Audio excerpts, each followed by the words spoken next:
अ, आज हम लगन को समझने की थोड़ा प्रयास करेंगे, क्योंकि लगन को अगर नहीं समझेंगे तो बहुत सी चीज जो है समझ में नहीं आएगा। क्योंकि एक कुंडली में कोई भी जातक है, उसका मेन जो केंद्र बिंदु होता है, सेंटर पॉइंट, वो होता है उसका लगन।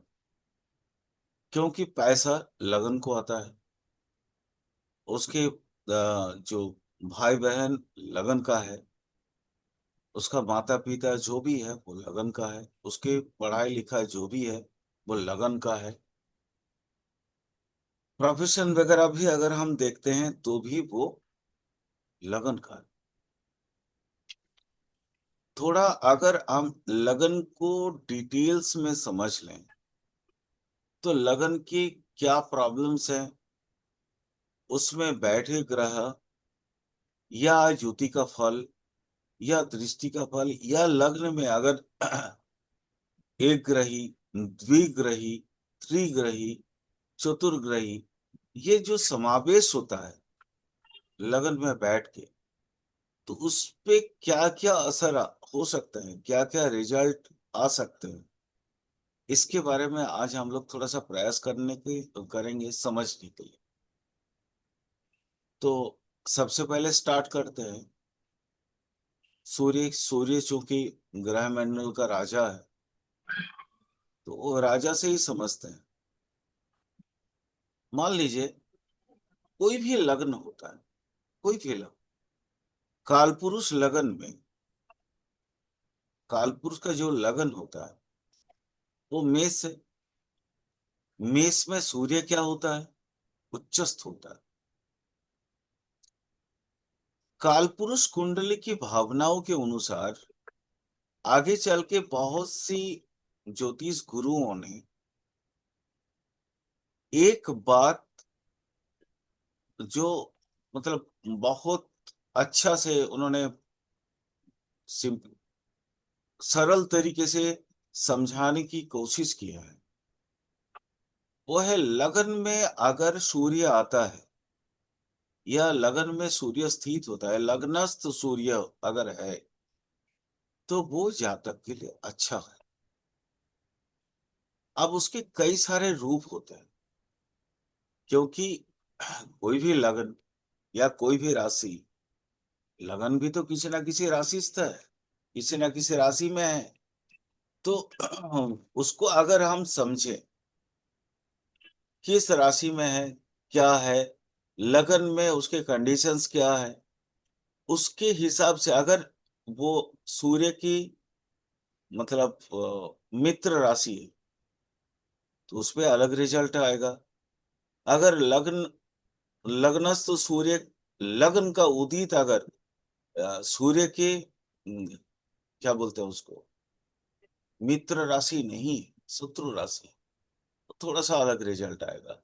ओवरऑल व्यू अगर मैं कहूं तो सारे गुरु, चाहे वो मंतेसर से लेके पराशर से लेके बराहमीर इत्यादि, या इवन वर्तमान दिन का भी, अ, लगभग सभी गुरुओं ने कुछ बातों पे सहमत पोषण किया है। और वो कौन सा है? देखिए, लग्न अगर मेष हुआ, सिंह हुआ या धनु हुआ, लग्न उदित अगर मेष राशि में है, धनु राशि में है या सिंह राशि, और वहां पे अगर रवि बैठते, सूर्य बैठते, तो हम एकदम कुछ फिक्स्ड प्रेडिक्शंस या फिक्स फोरकास्ट का मतलब कर सकते हैं। फिक्स फोरकास्ट कुछ कर सकते हैं। जैसे चाहे वो मेष लगन हो, सिंह लगन हो या धनु लगन, और वहां पे बैठे आपका क्या बोल रहे थे, सूर्य, तो सूर्य ऐसी अवस्था में, सूर्य अगर वहां पे बैठते हैं तो सूर्य लाइक एज किंग होते हैं।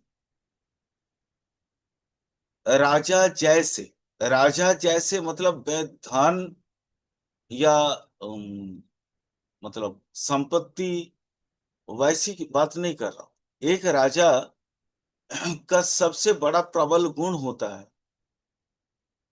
उसके अ, उसके पास जो है ना, सही को सही और गलत को गलत बोलने की दिमाग होता है, या उसका हिम्मत है। सही को सही और गलत को गलत बोलने का हिम्मत होता है एक राजा के पास।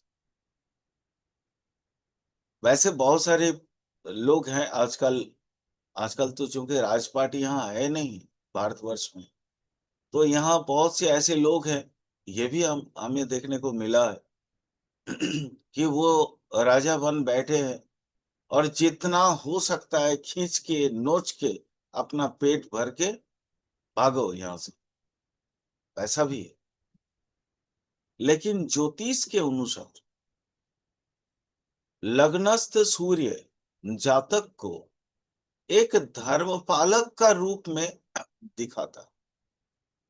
धर्मपालक क्या है? धर्म को पालन करने वाला व्यक्ति, वो कभी भी अपने आस पड़ोस या अपने मतलब सगा संबंधी कुटुंब माने दोस्त वगैरह मित्र आदि, ये सबका हित चाहता है। और मैं एक और बात कहना चाहूंगा मेष सिंह और धनु लग्नस्थ सूर्य पूरे ब्रह्मांड को अपना मित्र मानता है, यानी वो ब्रह्मांड का सेवा करना चाहता है। वो कभी भी अपना एक एग्रेशन या उच्च अभिलाष की वजह से मारना काटना उतना पसंद नहीं करता जितना वो हितकारी प्रोजेक्ट लाके या हितकारी जितने भी मतलब अम, ताकि लोगों की भलाई हो, ये लोगों की भलाई हो ऐसा वाक्य या इस तरह का कार्य करने में जितना वो विश्वास रखता है, या खुद पे जितना उस काम के लिए हितकारी काम के लिए भरोसा कर, वो ताकतवर तो होता है। क्योंकि मेष मेष में सूर्य आया तो उच्च उच्च का हो गया। अगर आपका सिंह लगन हुआ तो खुद राशि में अपनी राशि में सूर्य आ गया, मतलब परम शक्तिशाली बन गया। और धनु एक्सट्रीमली मित्र राशि है, वहां पे भी अगर वो आता है तो भी वो काफी कंफर्ट महसूस करता है। यानी उसका बोलते हैं ना, इसका चलता है, सिक्का चलता है। वो ये तीन राशि में सूर्य का सिक्का चलता है। ये सिक्का चलने वाली जो राशि है वहां पे सूर्य अपने आप को बहुत ज्यादा कंफर्ट महसूस करता है। इसलिए उनके पास उनका चित्त उदार है, वो मानी है, क्षमाशील है, और वो एक क्या बोलते हैं ऑथोरिटेटिव होने के बावजूद भी विनम्र है, बहुत ज्यादा विनम्र है राजा। लेकिन अपने आप को एक कॉमन पीपुल के जैसा वो शो करते हैं, या उसका आचरण से आपको ये पता चल जाएगा कि वो वाकई में एक कॉमन पीपुल है। कुछ प्रोटोकॉल तो रहते ही हैं। कुछ प्रोटोकॉल मतलब राजा राजा है तो उनके वेशवास में थोड़ा सा तो अंतर होना चाहिए साधारण व्यक्ति से। लेकिन फिर भी वो राजा होने के बावजूद भी कोशिश करते हैं एकदम साधारण व्यक्ति वर्ग से पूरी तरह से घुल मिल के अपने आप को मतलब एक एक आपका ही या सबका ही एक नेता है, वो समझाने की कोशिश करते हैं कि भाई तुम लोग हो तो मैं हूं। अगर मेरे वजह से तुम लोग नहीं हो, तुम्हारी वजह से मैं हूं। ये एक अच्छे राजा का सोच है।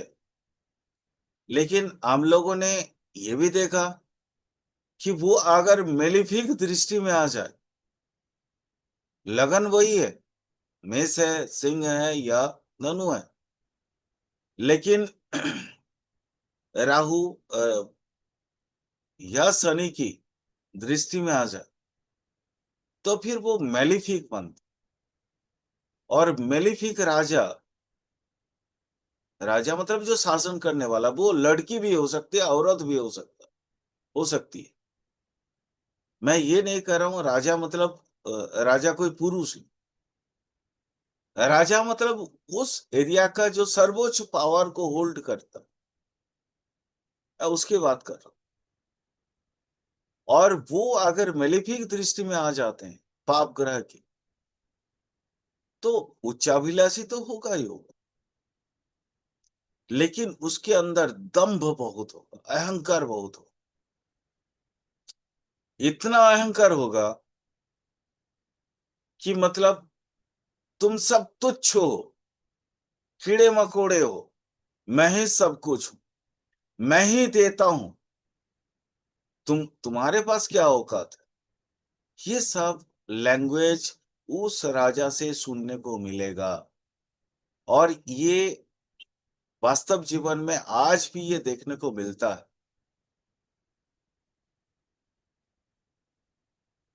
मैं बहुत ज्यादा इन डिटेल्स नहीं जाऊंगा, क्योंकि अपना काम है सिर्फ पढ़ाना और ज्योतिष की परिभाषाओं को समझाना। इसलिए कोई पॉलिटिकल एंगल या कोई भी चीज हम इसके अंदर डालेंगे नहीं। हाँ, जब ज्योतिष में राजनीति पढ़ाएंगे तो राजनीति के बाद हम बोलेंगे। बट अभी चूंकि राजनीति पढ़ा नहीं रहे हैं ज्योतिष के अंदर, मुंडन एस्ट्रोलॉजी नहीं पढ़ा रहे हैं, फिर भी लग्नस्थ सूर्य इंसान को जितना ऊंचाई पे ले जाता है, उतना ही लोगों के नजरों में वो काफी गिरा भी देता है। जैसे अगर इन्हीं लग्नस्थ आपका सूर्य है और आप एक किसी भी प्रदेश के राजा, मतलब मेन अथॉरिटी, और अगर सिंपल एक चीज बताते हैं, राहु की दृष्टि है,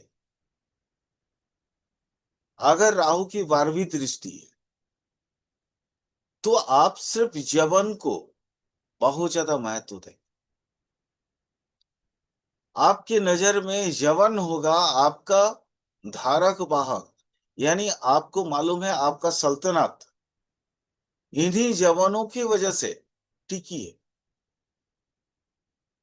इसलिए बाकी जो भी आदर्श वहां पे मतलब जो भी लोग रहते हैं, उनको उतना तवज्जो आप नहीं देंगे। जैसे थोड़ा सा और आगे इसको इलाबोरेट करके समझते हैं। कर्क या तुला, वो कर्क या तुला राशि में लग्न उदित, और लग्न का अष्टमांश के अंदर, ध्यान से सुनिएगा, कर्क या तुला में लग्न उदित हुआ और लग्न के अष्टमांश के अंदर अगर सूर्य बैठे,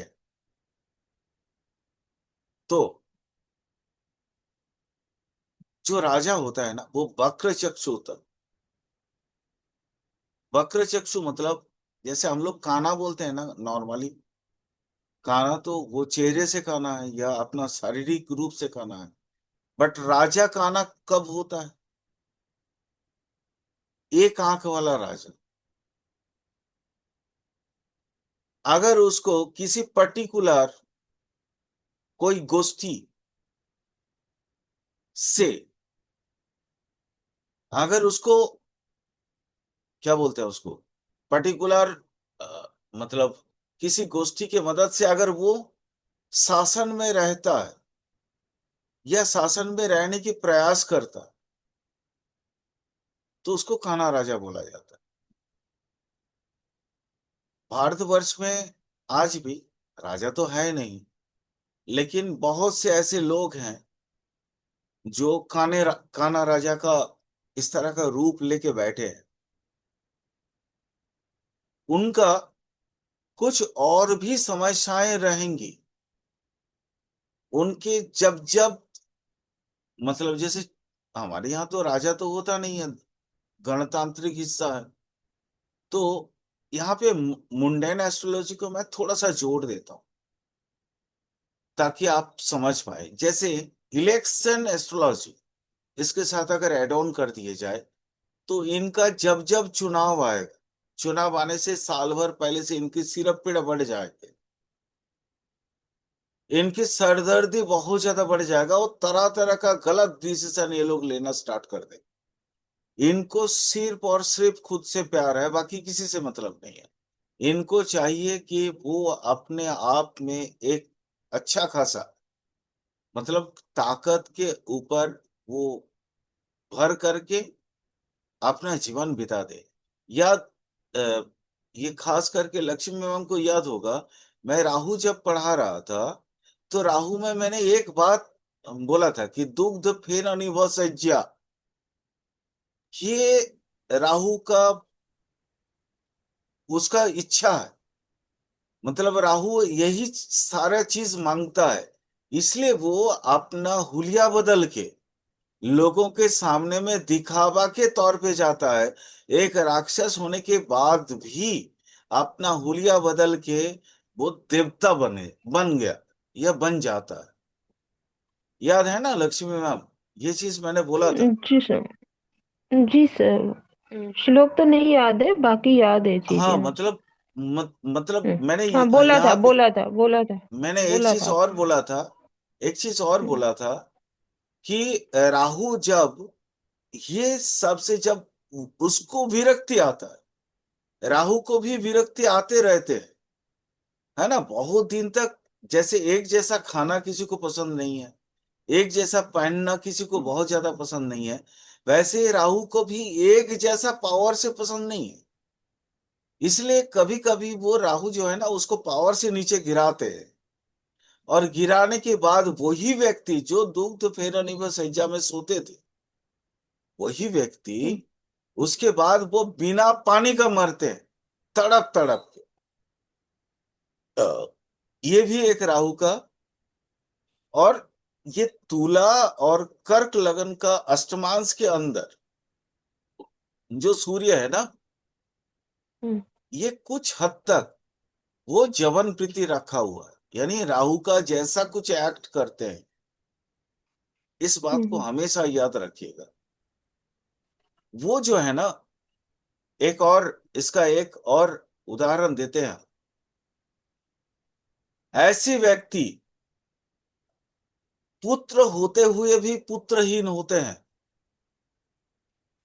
मान लीजिए ऐसा कोई राजा है जिसके तुला लगन या कर्क लगन में उसके लगन उदित हुआ, अष्टमांश के अंदर सूर्य है, और ये व्यक्ति का कोई पुत्र है, मान लीजिए कोई कहीं से भी एक पुत्र प्राप्त हो गया उसको, किसी से भी, किसी से मदद, किसी से भी मतलब मिल गया, लेकिन वो अपना पुत्र बोल ही नहीं सकता है वो राजा, उसको इतना डर होता है। और वो लेकिन उसी पुत्र के लिए सारा चीज करेगा, अपना पुत्र का। लेकिन वो ये खोल के नहीं कह सकता है वो राजा कि ये मेरा पुत्र है। इसीलिए शास्त्र में इसको पुत्रहीन कहा गया। पुत्र होने के बावजूद भी पुत्र नहीं, पुत्र हो मतलब हीन। या इसको कभी कभी बोला जाता है, जैसे एक संस्कृत वर्ड है श्लाघा। तो ये व्यक्ति श्लाघा मतलब क्या बोलते हैं उसको, पछतावा, या इस तरह का जो लैंग्वेज होता है, तो कुछ हद तक ये आत्मश्लाघी होते हैं। श्लाघा ये इसका एक और खास वर्णन करना चाहूंगा। इस ऐसा सूर्य, ऐसा सूर्य, मतलब कर्क और तुला का अष्टमांश के अंदर जो बैठे हुए सूर्य, अष्टमांश मतलब 8 डिग्री, तो इसके अंदर जो सूर्य बैठे हैं, उसके अगर सेवेंथ हाउस में दो पाप ग्रह, एक मंगल और एक शनि अगर बैठ जाए, तो ये जातक का पितृदृष्टि योग बनता है। मतलब ये राजा बनने से पहले ही पिता के देहांत हो जाता है। इसका पावर उसके पिता कभी देख नहीं पाते, और पिता गरीबी में ही पूरा जिंदगी बिता देते। इसको पितृदृष्टि योग बोलते हैं। ये व्यक्ति जब अपने ताकत के अंतिम पड़ाव पे पहुंचेगा या पहुंचता है, उस समय उसके परिवार के अंदर बहुत सारे उसके पिता माता का अभाव उसको खलता है। ये एक बहुत बड़ी बात मैंने बताया आप लोगों को। अगर ऐसा कोई कुंडली मिले तो देख लेना, मैंने जितने बात बताए वो उसके लिए एकदम से 2+2=4 जैसा हो, हर एक सूत्र सटीक होगा। इन चीजों को आपको हमेशा ध्यान देना चाहिए। टाइम है, चलो चंद्र को समझते हैं। लग्नस्थ चंद्र,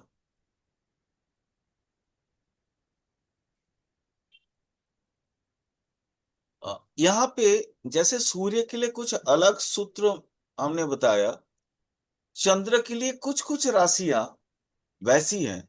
जैसे मैंने वहां पे बोला था मेष, सिंह और धनु राशि के लिए, चंद्र के लिए मेष, वृष या कर्क राशि पे अगर लग्न उदित होता, मेष, वृष या कर्क राशि में अगर लग्न उदित होता है, क्यों? मेष में सूर्य जो है पूर्णत्व प्राप्त होता है, मतलब परम उच्चस्थ होते हैं। सूर्य को अगर राजा माना गया है ग्रह मंडली में, तो चंद्रमा को रानी की स्थान दी गई। तो जहां राजा अगर नहीं जाते हैं, रानी जाती है, तो उसके सत्कार तो वैसे ही होंगे, है ना? समझ में आया? क्योंकि जी सर। मेष मेष के साथ चंद्रमा का रिश्ता क्या है, आप कह सकते हैं, पूछ सकते हैं आप। तो जैसे वृष राशि में चंद्रमा अपना घर में है ना? हम्म। मीन मीन के लिए वो परम उच्चस्थ है, ए सॉरी, वृष के लिए वृष के लिए वो परम उच्चस्थ है चंद्रमा। और कर्क अपना राशि है, अपना घर है। तो यहाँ पे वृष और कर्क को तो आप समझ सकते हैं, लेकिन मेष क्यों है? मेष मतलब, मेष में चूंकि सूर्य सर्वोच्च प्राप्त होते हैं, सर्वोच्च अवस्था को प्राप्त करते हैं, और एक रानी होने के बाद अगर वहां पे राजा के बजाय अगर रानी कहीं जाती है, तो उसको भी उतना ही सम्मान, उतना ही सत्कार मिलता है जितना को राजा को मिलता है, बल्कि थोड़ा ज्यादा ही मिलता है। इसलिए मेष, वृष और कर्क, वृष में तो चंद्रमा ऐसे ही उच्चस्थ होते हैं, है ना? जैसे मीन में आपका शुक्र उच्चस्थ होते हैं, इसी तरह से। तो अगर अ, मैं आपको बोलूं कि मेष, वृष और कर्क लगन, लगन के लिए, अब राशि वगैरह नहीं बोल रहा हूं। और वहां पे अगर एक बात ध्यान से समझना, चंद्रमा दो प्रकार का, एक चंद्रमा, सॉरी, चंद्रमा दो प्रकार नहीं, चंद्रमा तीन प्रकार का। क्षीण चंद्र, मध्यबली चंद्र और पूर्ण चंद्र। यहाँ पे मैं जो सूत्र आपको बताने वाला हूं, यहाँ पे मैं पूर्ण चंद्र की बात करूंगा। मध्यबली चंद्रमा भी उतना फ्रूटफुल नहीं होता, और क्षीण चंद्र तो पाप ग्रह है। क्षीण चंद्र को कभी भी आप शुभ ग्रह मान ही नहीं सकते। तो इसलिए आप बस सूत्र को इस तरह से समझे कि मेष, वृष और कर्क लगन में, और वहां पे अगर पूर्ण चंद्र स्थित होते हैं, तो जातक का क्या क्या रिजल्ट आएगा। वो राजर्षि बनता, लाइक राजा, लाइक ऋषि। अब राजा, राजा कैसा, हमारे जहन में राजा बोलने से क्या चीज याद आता है, कि बहुत सुपुरुष होगा, हैंडसम होगा, अच्छा खासा बलशाली होगा, जिसकी भुजाओं के बल से हर कोई थरहरी कंपमान हो जाए, है ना। प्रियदर्शन होगा, मतलब जहां पे जैसे उसके व्यक्तित्व, ऐसे किसी भी जगह पे अगर वो पहुंचता है तो लोग उसको विनम्र नमन करेंगे। ये राजा बोलने से हमारे जहन में यही सारी चीजें आते हैं। यहाँ पे भी बातें वही है। आपके जहन में जो सारी बातें आती हैं, वही आप इस राजा के लिए भी कह सकते हैं। दूसरा क्या होगा, दूसरा चीज को समझते हैं। इस राजा, जैसे मैंने बोला राजा प्लस ऋषि। ऋषि का मतलब क्या होता है, ऋषि बोलने से हमारे दिमाग में क्या आता है। ऋषि बोलने मतलब पंडित, बहुत ज्ञानी व्यक्ति, जो सच को, सत्य को, सबके सामने में सत्य को स्वीकार सकता है या सत्य को कह सकता है। जो झूठ का या मिथ्या का, प्रपंच का, वो कभी भी उसको, उस पे पैर नहीं रखता। यानी मिथ्या या प्रपंच के माध्यम से अपने आप को जाहिर करने की कोशिश नहीं करता। ऐसे व्यक्ति को ऋषि भी बोले जाते हैं। यानी ऐसा अगर व्यक्ति हो, वहां पे पूर्ण चंद्र हो, मेष, वृष और कर्क लगन के लिए, और पूर्ण चंद्र अगर वहां हो, तो राजर्षि मतलब उसको हर एक गुण से भगवान ने उसको संजो के भेजा। लेकिन वही अगर क्षीण चंद्र हो जाए,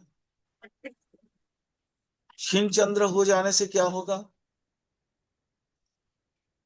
चीजें बिल्कुल उलट जाए, एकदम से पलट जाए। और सप्तम में अगर कोई शुभ ग्रह है, लग्न पे तो चंद्र बैठे हैं, मेष, वृष और कर्क लग्न हुआ, लग्न पे चंद्र बैठे हैं, और वो क्षीण चंद्र है। सप्तम में मान लो आपका शुक्र आ गया, गुरु आ गया, या शुक्र के साथ मान लीजिए बुध बैठ गए। बुध पाप ग्रह के साथ बैठने से पापी, शुभ ग्रह के साथ बैठने से शुभ। तो इसकी शुभ दृष्टि लगन पे डायरेक्ट पड़ेंगे।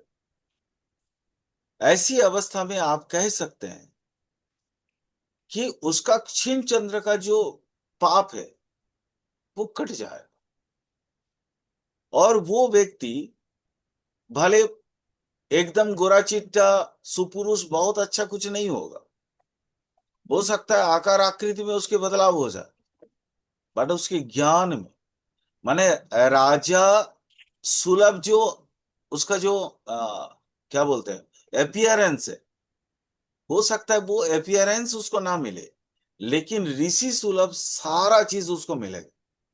उसके पास ज्ञान, मतलब इतना इतना होगा, हो सकता है। देखिए, राजा जैसे पहले हम बोले थे कि राजा देखने से मतलब सुपुरुष, प्रियदर्शन, बहुत ज्यादा रिष्ट पुष्ट, काफी 6 फीट, 6.5 फीट लंबा, मतलब एकदम तगड़ा भुजा, जहाँ पे वो एक खड़ग लेके जैसे पूरा एरिया को जो है खत्म कर सकता है। ऐसा वाला जो चित्र है हमारे दिमाग, वो चित्र यहाँ पे नहीं। वो हो सकता है एकदम लिक लिका टाइप का, हो सकता है बौना हो, पूरा हाइट भी ना हो, लेकिन वो माने उसका ज्ञान इतना है। वहां मैंने बोला सप्तम में अगर शुभ ग्रह है तो उसका ज्ञान इतना है कि वो एक पूरे के पूरे मंडली के प्रधान यानी राजा बन के बैठेगा, या लोग गणतांत्रिक तरीके से उसको राजा मानेंगे। लेकिन अगर क्षीण चंद्र है और पाप ग्रह सप्तम में बैठे तो भी राजा होगा। लेकिन जानते हो किस चीज का राजा होगा? वो होगा डकैत का राजा। उसका एक बहुत ज्यादा, क्या बोले, एक डाकू संप्रदाय हो, और वो माने वो पूरा डाकू संप्रदाय का एक राजा बना बैठेगा वो। इसका अवस्था एक जैसा कभी नहीं हो सकता। मतलब जैसे डक डकैत लोगों का क्या है, एक जैसा स्थिति होती है क्या? नहीं ना। वो कभी उसके पास बहुत ज्यादा डकैती करके लाया तो एकदम खाया पिया मौज मस्ती किया, पैसा खत्म, फिर डकैती के लिए निकलेगा। यानी हो सकता है एक दो दिन उसको खाना ही नसीब ना हो।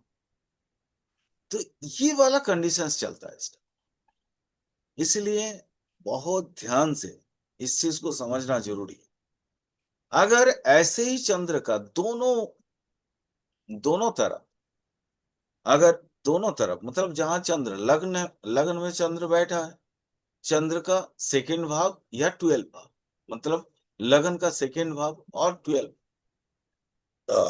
दोनों में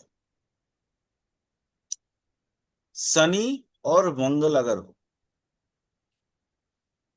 या उसके सप्तम में शनि मंगल जुति बना के बैठ गया, तो ये ऊंच नीच जिग जैग वाला लाइफ के साथ साथ में उस व्यक्ति का मातृऋष्टि योग स्टार्ट होता है।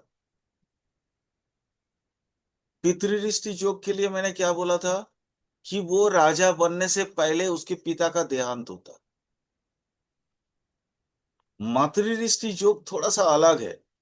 उसके माँ कभी भी नहीं चाहती है कि मेरा बेटा जो है डकैत बन जाए, वो एक डाकू बन जाए और वो डकैती के माध्यम से अपना जीवन निर्वाह करे। इसलिए माँ वो अपना शरीर को छोड़ देती, या तो पुत्र को त्याग देती या उसको त्याग देती। इसलिए वो भी एक तरह का मातृऋष्टि योग। यहाँ पे हमने दो चीज देखा, एक लग्नस्थ सूर्य और एक लग्नस्थ चंद्र में, दोनों में कुछ फर्क है। फर्क क्या है? सूर्य चूंकि पिता का कारक है, इसलिए पिता का कारक होने की वजह से हमने ये कहा था कि उसके पास पितृऋष्टि जो होता है, वो भी लग्न में सूर्य अगर परम उच्च या मतलब काफी बलवान ताकतवर है, तो राजा तो वो बनेगा ही बनेगा। लेकिन पिता उसके ये राजपाट देखने के काबिल नहीं रहेंगे। हो सकता है उससे पहले उनका देहांत होगा। मैंने यहाँ पे छोड़ने की बात नहीं करा, ठीक है। मैंने बोला कि यहाँ पे देहांत होगा, मतलब उसके पिताजी गुजर जाने के बाद व्यक्ति की इस तरह का अवस्था प्राप्त होता है। लेकिन लग्नस्थ क्षीण चंद्र अगर है, और या तो दोनों तरफ, एक तरफ शनि एक तरफ मंगल है, या तो सप्तम में ही शनि और मंगल लग्नस्थ है, सप्तमस्थ है, सप्तम भाव में दोनों युति बना के बैठे हैं, तो जो मातृऋष्टि योग होगा, क्योंकि वो तो बनेगा डकैत ही, डाकू बनने वाला है, डाकू सरदार बनेगा, राजा, डाकुओं का राजा। है ना वो। जैसे मैम लोग आप लोग जानते हो वहां पे चंबल में पहले कभी हुआ करता था इस तरह। पता नहीं आज है या नहीं, आई डोंट, जानता नहीं हूं। लेकिन इन चीजों को आपको ध्यान में रखना है। यहाँ पे क्या मातृदृष्टि जो कौन सा होगा, माँ देहांत नहीं भी कर सकती, माँ के देहांत नहीं भी हो सकता है माँ उसको त्याग दे, ऐसा भी हो सकता है। इसलिए इन चीजों पे आप अपना, आपके पास अगर ऐसा कोई कुंडली आता है और उस कुंडली पे इन चीजों को ध्यान से लगा के उसका ऑब्जर्वेशन करना, अवलोकन करना और नोट बनाना, फिर मेरी जो कही हुई बातें हैं उस बातों पे आप अमल करना, समझना कितना सही है कितना गलत है सूत्रों को।